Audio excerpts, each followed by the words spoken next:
Australian media और Australia के पूर्व क्रिकेटर हमेशा ही साजिश रचते रहते हैं भारतीय क्रिकेट टीम के खिलाफ जब भी वो ऑस्ट्रेलिया में खेलते हैं, क्योंकि वो जानते हैं अच्छी तरह से कि यही वो टीम है जो ऑस्ट्रेलिया को ऑस्ट्रेलिया में पिछले 10-12 सालों से लगातार टक्कर देते हैं।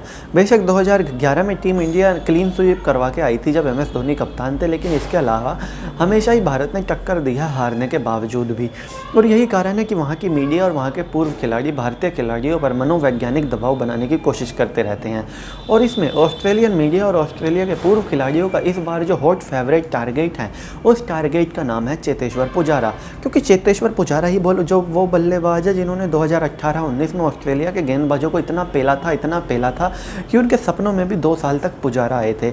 और इस बात का अंदाज़ा आप इस बात से लगा सकते हैं कि पुजारा ऑस्ट्रेलिया के गेंदबाजों के दिमाग में किस तरह से घुसे हुए थे कि सीरीज़ शुरू होने से पहले जब प्रेस कॉन्फ्रेंस हुई थी तो पैट कमिंस ने कहा था कि वो, और नाथन लियोन ने भी कहा था कि वो चेतेश्वर पुजारा के खिलाफ अच्छी तरह से प्लान बना के आए हैं और उन्होंने महीनों चेतेश्वर पुजारा के केस पर ही काम किया है।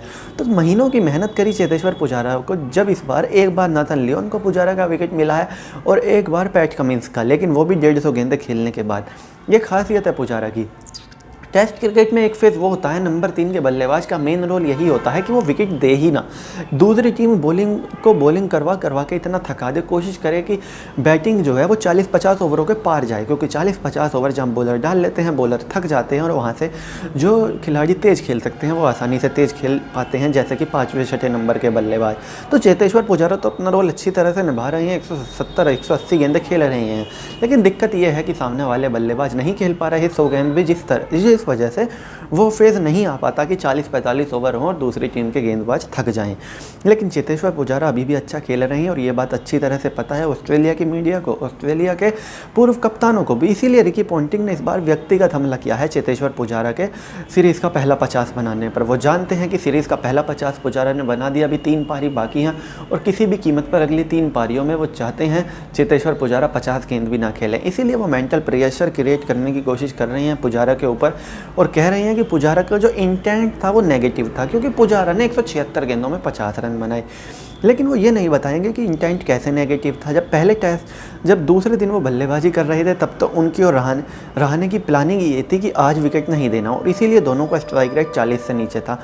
लेकिन जब आज वो सुबह खेलने आए तो बीच में उन्होंने 20-25 रन तेज़ी से बनाए, लगभग 70 के स्ट्राइक रेट से।